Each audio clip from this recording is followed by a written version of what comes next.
Episode 185 of the Read to Lead podcast is brought to you in part by cloud accounting software FreshBooks with a 30-day free trial ready to go just for you. Go to freshbooks.com/read to lead and enter Read to Lead in the How Did You Hear About Us section.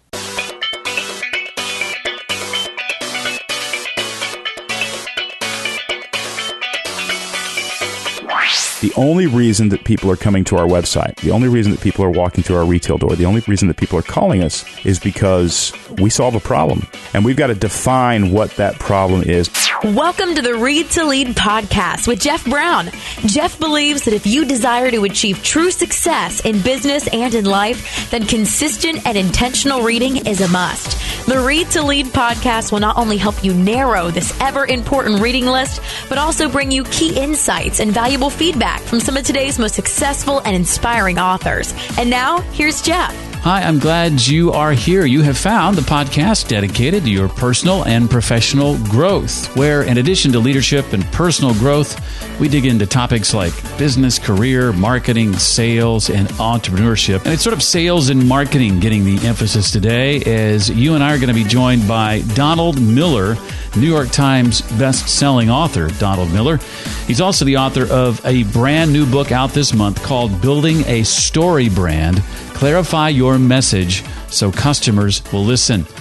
I'll be asking Don to share what a story brand is and why this process works, how to use these 7 elements of great storytelling to grow your business, the importance of helping your customer achieve what's called identity transformation, and much, much more. Well, if you've listened to the show for any length of time, you know I've been telling the story of how FreshBooks can help you be more successful in your business. You're the hero of your business. FreshBooks is the guide, the Obi-Wan, the Yoda that comes along. I'm trying to incorporate these concepts from Donald. We'll learn more about in just a moment. FreshBooks comes alongside you and makes conducting business, especially the accounting side, a whole lot simpler. And my business, for one, couldn't survive without it. If that whole process for you is a headache like it once was for me, I cannot recommend FreshBooks more. You need to check it out right now. And here's the cool part. There is absolutely no obligation for you to do so. You can come in and try FreshBooks free for 30 days and get access to all their features, no credit card even required, and try it out and see if you like it. If you do, you keep going. If you don't, you stop. It's that simple. I can't imagine you wouldn't keep going. But either way, just for trying it out, you help the podcast. You let FreshBooks know that their advertising is working. So that's also a good thing. Again, it's free to try for 30 days. And to do that right now, you just go to freshbooks.com/read to lead. That's freshbooks.com/read to lead. And then be sure and enter Read to Lead in the How Did You Hear About Us section. I hope you'll take advantage of that free trial. Again, no obligation. Just go to freshbooks.com/read to lead. Donald Miller helps leaders grow their businesses at StoryBrand.com to the tune of about 3,000 leaders a year, last time I checked. Don's thoughts on Story have deeply influenced leaders and teams for Pantene, Chick-fil-A, Steelcase, Intel, Prime Lending, Zaxby's, and thousands more. Love me some Zaxby's.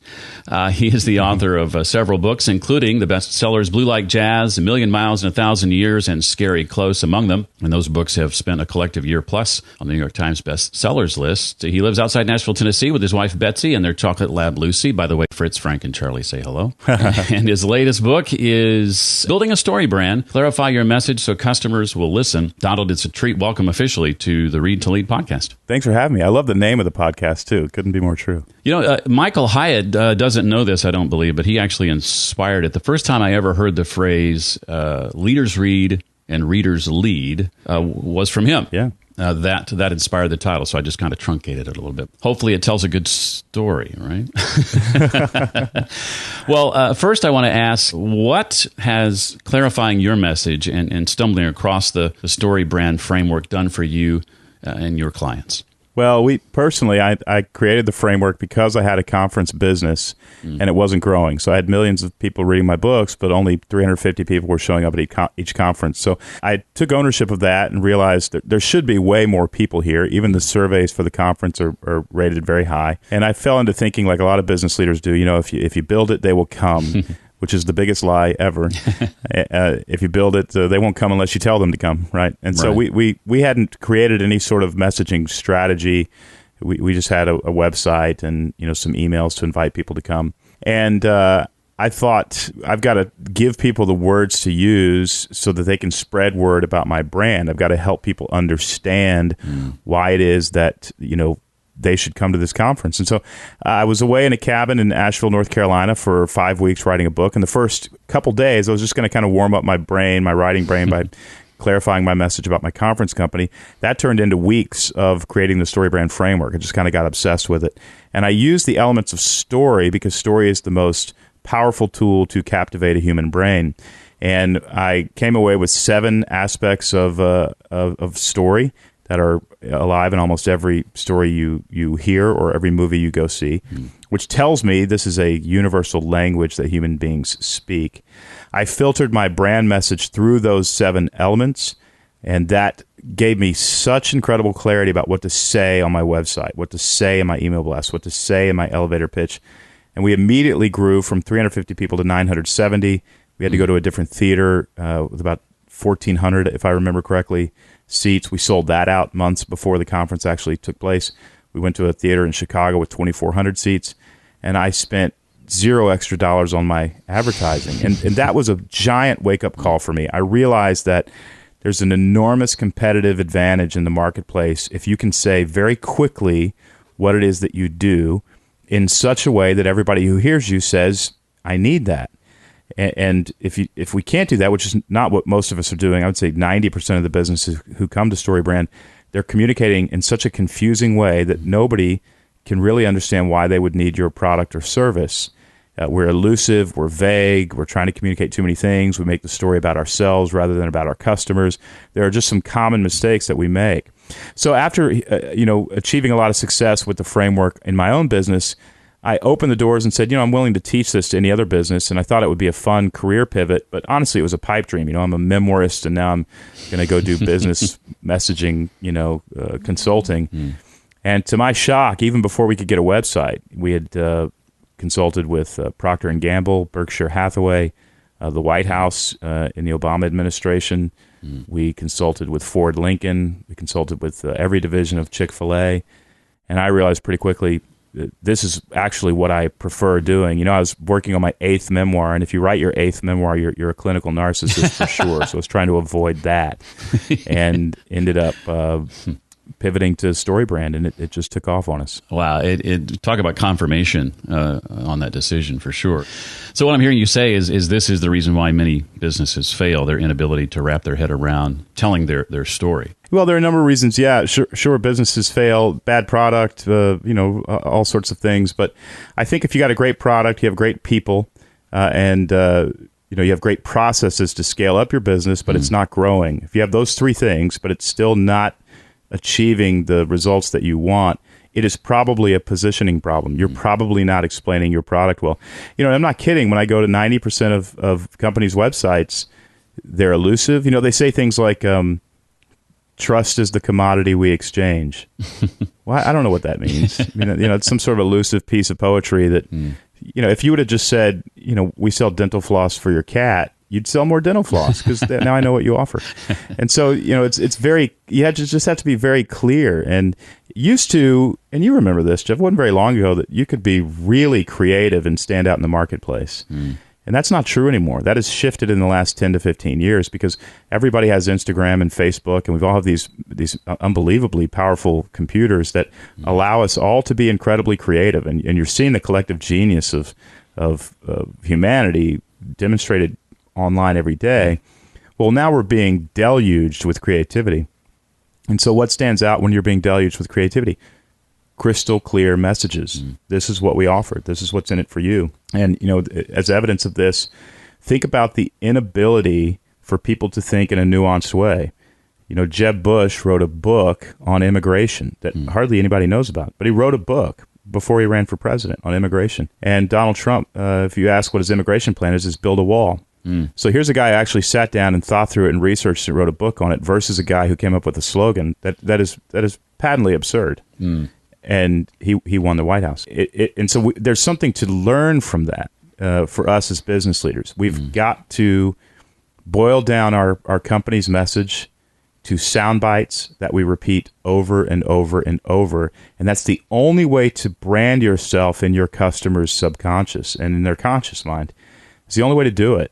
And so when we talk about things 50 different ways, I don't know if you've ever branded a cow. I have a buddy who took me out to his ranch and we branded cattle one day. You kind of lay over the back of that calf and it's an electric prod that you put on the back of the calf. Thankfully, they have a pain tolerance that's different than mine because they kind of just went, hey, what's that? And but if I were to take a different rancher's brand and put it over the top of that brand and a different rancher's brand and put it over the top of that brand, nobody would know whose cow that belongs to or whose possession that is. I think it's the same way with so much of our branding. We're just saying things differently. We're saying things in an elusive way. We're saying things. So the majority of the people that we interact with or who interact with our marketing collateral don't really understand what problem we can help them solve. And if we haven't made that clear, we shouldn't expect to do any business. But here's the beautiful thing about the opportunity. It's the easiest thing to fix. I mean, if you already have marketing collateral, it doesn't cost any more to go back and change the text on your website. I can't count how many clients we have now who have spent in excess of 6 figures on marketing that has shrunk their business. Wow. And they'll take all that collateral and they'll spend another $500 to $3,000 and they'll double revenue because they use different words. And people buy things because they read words that make them want to buy things. And that's what StoryBrand is all about, helping you figure out what to say to grow your business. Well, I want to give you a chance in just a moment to expound a bit on the framework. I think one of the best examples from the book on this message simplification idea is the pre-ousting of Steve Jobs at Apple and the 9-page New York Times ad for the Lisa computer and how poorly that did versus what we all know once he came back as the Think Different campaign. Right. Yeah, if you think about Jobs before he left and worked at Pixar or owned Pixar and also Next Computers, Steve was a tech geek. I mean, he was interested in the hardware, and he released a 9-page ad, as you mentioned, in the New York Times for his computer Lisa that spelled out all the technical features and details of the computer. Well, as you can imagine, that bombed. And he was ousted, never thrown out of Apple, but he was put in a building by himself. So he saw the writing on the wall. And left, started Next, heavily invested in Pixar, bought that away from George Lucas. And the only thing that was making money at Pixar were these animated commercials. He bought Pixar because it was a hardware company. He had no interest in making movies. But these animated commercials started making money. It's the first thing he'd done that had made money in 10 years. And John Lasseter was over there doing that. And Steve went over to him and said, keep doing this. And Disney came over with a script called Toy Story that made hundreds of millions of dollars. And finally, Steve had cash flow. Well, not only did he have cash flow, he was now CEO of the best storytelling workshop in the world and in the history of the world, in my opinion. And he learned some things. He learned to keep things very clear, make sure the story is always about the hero. He learned to give people an aspirational identity that they can step into because they want that even more than your product. They want you to tell them who they can become, and they want you to sell them that vision. And your product is just a tool they can use to become a different human being. He learned all that and, grew Apple to one of the largest companies in the world because of that. And so, that's huge. But I want to go back to that 9-page ad in the New York Times. And this is huge for your listeners. Anybody who's trying to pitch a vision or trying to get people to follow them or trying to sell something or trying to grow a company, this is huge. What the mistakes that Steve made with that 9-page ad in the New York Times happened because he didn't understand how the human brain actually worked. There are 2 things that the human brain is always trying to do. The first thing is it's trying to survive and thrive. It's the dominant thought process of the human brain.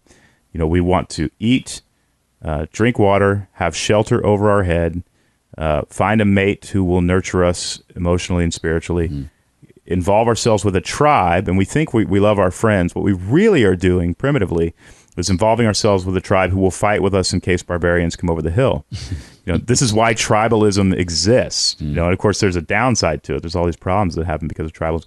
All of that, goes into this idea of I'm just trying to survive and thrive. And what that means for us as brands, as leaders, is you have to pitch your message as something that will help your customers survive and thrive. So as they're listening to you talk and you say, well, my grandfather started the company 20 years ago and we're trying to double revenue and we're trying to increase our great places to work metric, your customers are sitting there listening to you talk and they're going to sleep. They're burning calories trying to understand what it is that you offer to them. And at some point, their survival mechanism will say, this guy is offering me nothing. And so I'm going to begin to ignore them as a way of surviving. That's why people bounce from our websites, don't open our emails, skim through our ads and don't respond, are not giving us any time at all. And that goes into the second thing the brain is trying to do. The first thing is trying to survive and thrive. The second thing the brain is always doing is it's burning calories. And I literally mean physically it's burning calories. Anybody who's ever studied for the bar exam or something like that knows you come away exhausted when all you did was sit in a chair all day. Well, you actually didn't just sit in a chair all day. You ran a marathon in your brain. And so too many companies are, the big two mistakes that a company can make or a leader can make. One, you don't associate your message with something that will help your audience survive and thrive. And two, you make them burn so many calories to understand it, they check out. And again, I go back to these political analogies. Hillary Clinton wanted to do 120 things with America. She gave us a volume discount, right? And Trump said, I just want to make America great again. It was the message that had to do with our survival and the message that didn't cause us to have to burn very many calories to understand it that won the day. And so we've got to do that sort of thing with our brand. Donald, in your experience working with 3,000 plus leaders a year, what are some of the common objections you hear from businesses and leaders when presenting some of these ideas? Well, the big one is it's not so much an objection; they just keep slipping back into the same mistake. They become elusive. They choose a message that is cute. If you follow me on Instagram, every once in a while I'll snap a picture of an in-flight magazine ad or a billboard and just explain why it's absolutely absurd and explain the difference between what they were trying to do and what actually people heard. For instance, we consulted a little bit with Jeb Bush's team after it was too late, about 6 weeks before South Carolina primary. We did help get them from 3% to 10% in the polls because they took some of our advice. But by then it was too late. And if you look at Jeb Bush's website before StoryBrand, it was completely different after. It was much better. But before StoryBrand, it was just an old picture of him. His hair is blowing in the wind. There's some sort of maybe an American flag behind him. And it just says a governor's story. And then it says 1999 to 2007. Well, from his perspective, he's trying to introduce himself to America, differentiate from his brother. But what did people see when they went to that website? They saw, okay, this is a story about you. Apparently, you're an old politician. You were born in 1999 and died in 2007. You're the youngest governor in the history of the world. It's just absurd. So what he was actually communicating was not what anybody was hearing. And then all over his buses and billboards all over America, he had the words, Jeb can fix it. Well, if Jeb can fix it, that's a story about you. That's not a story about me. And the biggest paradigm shift in the entire StoryBrand framework is never make the story about you. It's all about your customer. So people come to us all the time. They say, Don, can you help us get our story out there? And used to, I would explain, no, that's not what we do. Anymore, I just say, yes, come see me. In the first 5 minutes, I explain that if you try to get your story out there, you're going to lose money. The only thing a customer cares about is their own story. So what you do is, instead of telling your story, you invite them into a story. You say, look, we are a brand that is tired of people having to deal with this pain and frustration. And we have a plan to help them no longer have to deal with that so that they can live this beautiful life. And you explain the components of that. There's 7 of them. And people love it. I mean, they finally find a brand. Apple's done it. Coca-Cola's done it. Home Depot's done it. Chick-fil-A does a masterful job with it. If you get to a multi-billion-dollar brand that's a success, you're going to find a brand that doesn't talk about itself. They talk about their customers. And great sign of an amateur brand. I would never invest in a company's stock if they talked all the time about themselves. It's just that's just not what the customer is looking for. The idea here is you create a very clear narrative that you're inviting your customer to live. You just see dramatic success when you understand that pivot. Let's talk a little bit more about that narrative, about the framework itself. You've hinted obviously at some of this, but give us sort of a, if you would, Don, a 30,000-foot view of the 7-part framework, and in the process, ruin every movie we'll ever see after this. Right? Well, I hope not. My wife doesn't want to go to movies with me anymore because I elbow her, about 30 minutes in, saying, "Hey, that guy dies next," because they are based on formulas, and this is going to shock your audience. There are only 7 of them, Jeff. There are only 7 movie formulas. They're all the same. I mean, Star Wars is the same movie as Tommy Boy. Mary Poppins is the same movie as Paddington Bear. You just replace the characters, replace the conflict, change up the obligatory scene, and you got a different movie. But if you know the formulas, you know what's going to happen. Well, the 7-part StoryBrand framework is not about helping you, tell a story or write a screenplay. It's about helping you invite customers into a story. But it works like this. The first thing that you have to define something your hero wants. That's the first thing that happens. It happens within the first 3 to 9 minutes of a movie. 9 minutes is a really long time. It's got to happen way before that. But, once we define what our character wants, the story gets started. And the question is posited in the audience's brain, is this character going to get what they want? And that's what keeps you paying attention for 90 minutes. What that means for us is we've got to define something our customer wants. Our brand needs to be known for providing something that our customer desires. And they've got to know, when you want a good computer, you go to Apple. When you want to save money on car insurance, you go to Geico. When you want, on and on and on. If we're not known for that, we have not posited a story question in our customer's brain, and that they're going to have no magnetism toward us because we haven't opened a story loop that they are trying to close. We have to define what that customer wants. And there are 2 mistakes that brands make when they define what their customer wants. And interestingly, they're the same mistakes amateur screenwriters make. One is, as we've already talked about, they're too vague. Right. They're too vague. So, if I said, Jeff, you want to go to the movies this afternoon? There's this great new movie about this guy who's trying to find hope. Don, that doesn't sound. Can you tell me more? Right. So if you're at a cocktail party and says, "What do you do for a living?" I work for a company that provides hope. Well, that whatever. You're trying to get out of that conversation at that point. And so we can't be too vague. The other thing, this is a bigger mistake that companies make. They define too many things. And if I go to see a movie and I'm introduced to this character Jason Bourne, and Jason Bourne wants to know who he is. Who he really is. That's a good story question. But he also wants to lose 30 pounds. He's trying to lose weight. And then he wants to marry the girl, and he's thinking about adopting a cat. What you've done then by defining too many things that Jason Bourne wants is you've asked the audience, "Hey, would you guys mind sitting here in the theater and burning a truckload of calories while I tell you the story?" And the audience at some point just goes, "Man, I didn't come here to think. I came here to eat candy, sit in an air-conditioned room, and be entertained." And so they're not going to buy it. And so, with our brands, when we say, we offer this, and this, it just doesn't work. We're asking our customers to think too much. So let me give you an example of how you could break it down, though, because I hear your listeners right now yelling at me saying, "But we offer 25 things," and I understand. Our friend Dave Ramsey here in Nashville has a wonderful business, and he offers, mortgages and software to help you run your finances. He offers conferences that you can attend. He offers books that you can read, all sorts of things. But he boils it down to one thing, that all of that fits in the category of, and that is financial peace. So he's known for offering financial peace, and he can do that in a myriad of ways, but he has a clear brand message because he offers that one thing that sort of ties everything up in a bow.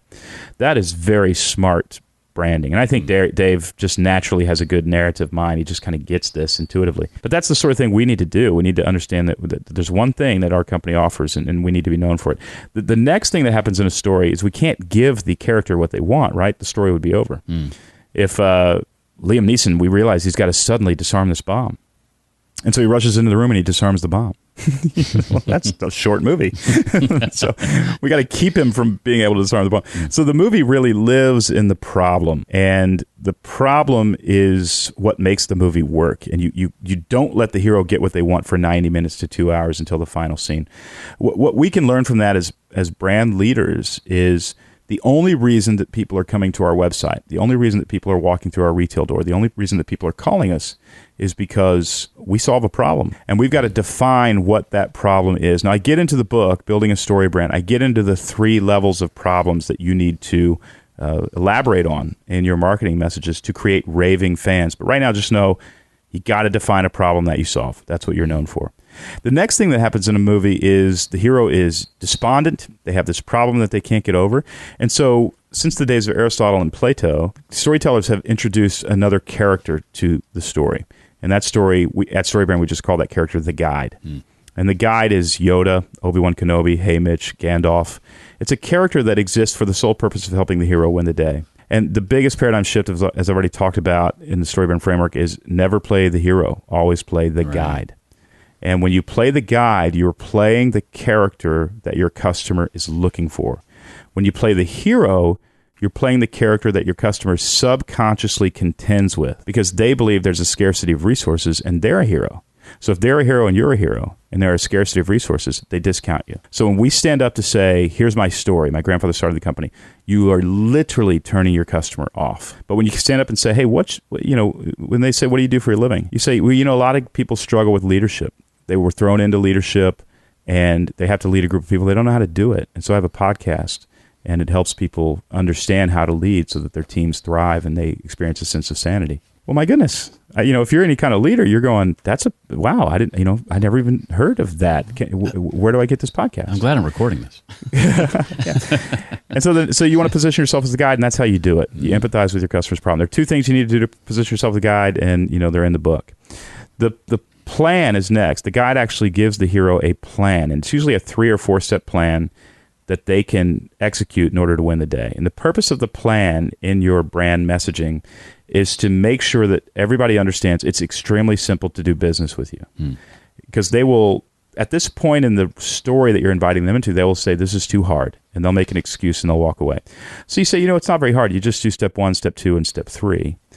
And they say, well, I have no excuses. I should go do this. And they do it. And so I get into this whole chapter on how to create effective plans to entice customers to do business with you. Then next, you call them to action. There must be a direct call to action. We have to ask for the business. And this is where there's so much opportunity for so many of the people listening right now. If I go to your website, and at the top right of your website, there is not one obvious button to press that says something like buy now or schedule an appointment, you're losing money. You've probably got a cluttered grouping of links at the top right of your website. And I say top right because that's the dominant real estate. It's where the eye bounces off of naturally as somebody scans a website. We need to know that you want our money in exchange for the resolution of a problem. And when we sell passively, we think we're being polite. We think we're saying, look, I don't want to bother you, but I do have this podcast that I think could really help. And but again, we think we're being polite. But what the customer actually hears is, hey, I have a podcast. I really don't believe in it.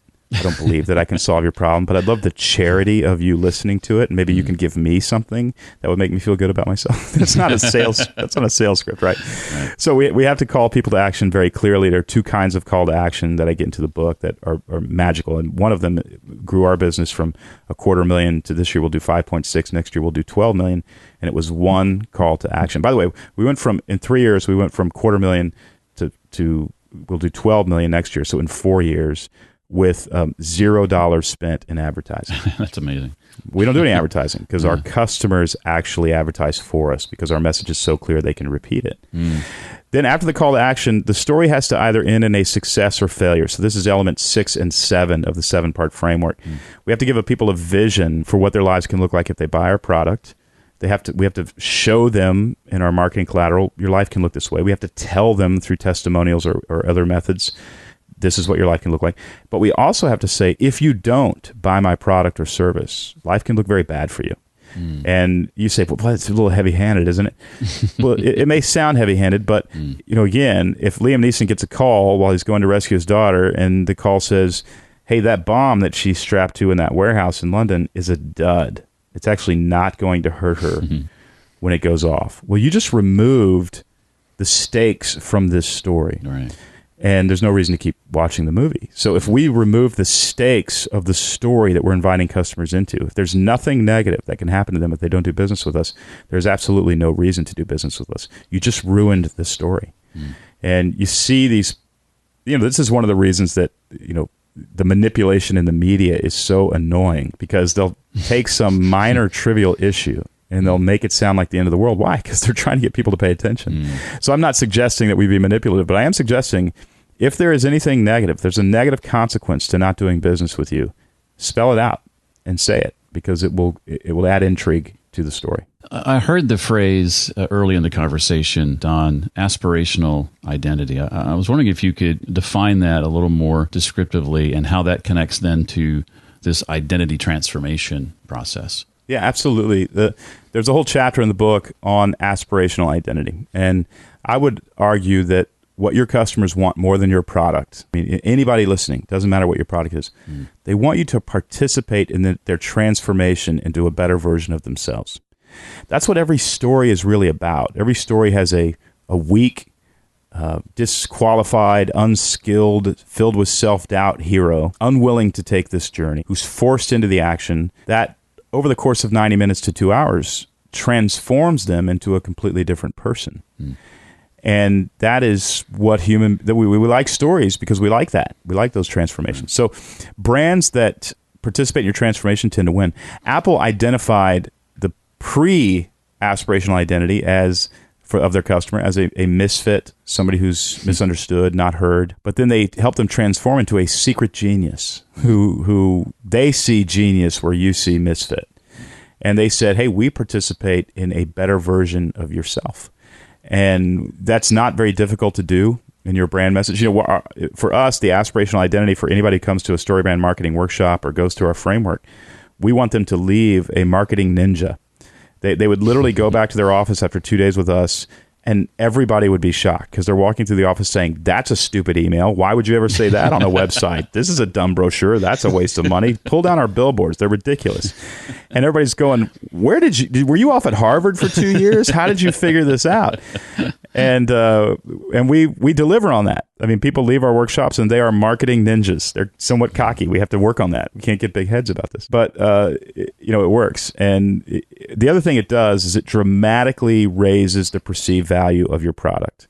Dramatically. Gerber Knives, a knife company out of Portland, Oregon, sells pocket knives twice as much as the average pocket knife maker, because they sell an identity of somebody who loves adventure and is not afraid to take chances and is equipped when the time comes. Well, I was just at Home Depot the other day and I saw these Gerber knives, and after studying their campaign, I studied their campaign, Jeff. I know what they're trying to do to my brain, and it still didn't work. I'm still like, I'm going to buy that knife. And my executive brain said to my, squirrel brain, what do you need a knife for? You're a writer, right? The last time you used a knife, you made a peanut butter and jelly sandwich. And I thought, I don't care. I'm going to buy this knife. Spent $50 on the knife. Well, did they rip me off? No, they didn't rip me off. They sold me an identity. They sold me a better version of myself that I could step into. And there's real tangible value to that. This is an opportunity for everybody listening, for their companies to just explode when they offer something besides their product that they're associating with their product, and that is an aspirational identity that their customers can step into and become better versions of themselves. It's unbelievably enticing for an audience to be invited into that. They will want that from you. And this whole process and really getting to the nitty-gritty and simplifying the message becomes all the more important when, I think as the book alludes, 100 years ago, our attention spans were about 20 minutes, and today we're on par with goldfish at about 7 seconds, last I checked, right? That's absolutely true. Yeah. So I have a couple of questions, Don, I want to ask you, not directly related to the book, but before I do that, is there anything else from the book you'd like to make sure that we know? The book is available now on Amazon. It's called Building a StoryBrand. There is a software component to the book. So these 7 categories, once you get the book, you can actually go online, and we've created free software, and you just type your brand message into this free software, and you will look at a story grid. It's actually fantastic storytelling software. But you'll look at the story that you're inviting customers into. And the beauty of seeing that on one single page, the software guides you through the process of creating, is next time you're at a cocktail party, you start talking about your brand, people are going to want your business card. And next time you create a website or just edit the text on your existing website, you're going to see many more people placing orders because they finally understand the story that you were inviting them into. So the book is Building a Story Brand. If you go to mystorybrand.com, you can actually use the free software online. The book helps you understand the software, but you can actually go create an account and play with it right now. Awesome tool. Thank you for that. I want you to think, Don, about the books you've read over the last few years or spanning your lifetime even. What would you say are the 2 or 3 titles that immediately come to mind as having had the biggest impact on you? Well, that's a great question. I just read The Gatekeepers, and I can't remember the gentleman's name who wrote it. But it's a nonfiction book about the history of the chief of staff in the White House from Nixon through. There's a little addendum that covers Trump, but mainly it's Nixon through Obama. And that was a fascinating book about power of good decisions and the power of bad decisions to affect millions and millions of people, and about personalities working together and working under pressure, and the importance of chain of command when you're dealing with leadership, the importance of, we saw a huge shift. As soon as I saw John Kelly was taking over as chief of staff for Donald Trump, I thought this is going to change things. And I actually said to my wife, Scaramucci had come on maybe 2 weeks before, and I knew who John Kelly was because I'd watched his Homeland Security confirmation in Congress, and the guy is a sharp guy, and he's a no-nonsense guy. And I turned to my wife and said, Scaramucci won't last 48 hours. And he was gone within 24. She's like, how'd you know that? I was like, I just watched that confirmation. That dude is not going to put up with that dude. It's not going to happen. And he began to control the information that Trump was receiving. And there's just a lot to learn there. There's so many lessons that you can pull out. What am I letting myself read? Who am I giving access to me as a leader? We had something of an absurd first 4 months of Trump's presidency. I mean, I don't know the way to describe it. And chief of staff changed that, and I'm hopeful for this administration that it can figure some things out. I think we can go into other things, but so that was the last book I read, and then before that I read a book called Cybernetics. I feel like I'm the last one to read it. It's been around 30 years, and 20 million people have read it. But it's a book about the power of the subconscious and how it's a great look at self-motivation, but I looked at it from a marketing perspective. And then, if I may, my favorite book of all time is actually Man's Search for Meaning by Viktor Frankl. It was a life-changing book for me. I'm reading it now. It's wonderful. I mean, I hope you're enjoying it. It's probably the 5th time you've read it. I just discovered it 5-7 years ago, but that's a book to come back to over and over and over again. Well, don't assume, Don. I'm actually reading it for the first time. I've had so many people recommend it here on the show, and I thought, I've got to get around to reading this book. So I just bought it a couple of weeks ago. Well, let me ask finally, Donald, with the book just out, I know things are busy. You've got workshops happening all the time. If you know or can share, what's next for you? What are you and your team working on now that you're excited about? Oh, I've been able to, with StoryBrand, we have 3,000 businesses come through every year, and I've been able to kind of cherry pick some folks that I've helped with their messaging. And there's been a few politicians, Governor Haslam here in Tennessee, wonderful governor. I heard yesterday he might think about running for Senate, and I hope he does, Bob Corker's seat. But was able to help him message his final 18 months through a campaign called Tennessee Will Lead. And then before that, was able to help an economic think tank create something that I actually coined the term circulation economy. That sort of takes our GDP right now is 40% in the financial sector, and under Nixon it was 11%. So we're becoming a country that just basically trades on money, and that's very dangerous for manufacturing jobs. And so worked with that think tank on helping them figure that out. Working with all these think tanks, as crazy as it sounds, you put some of these policies together. With Betsy DeVos over at Education, we worked with her for a couple days before she became Secretary of Education. You put all this stuff together, and I realized, there's a worldview here. There's a plan, a strategy that America could actually follow to decrease the national debt, create manufacturing jobs, take middle-class family income from, under Nixon, it was $83,000 a family.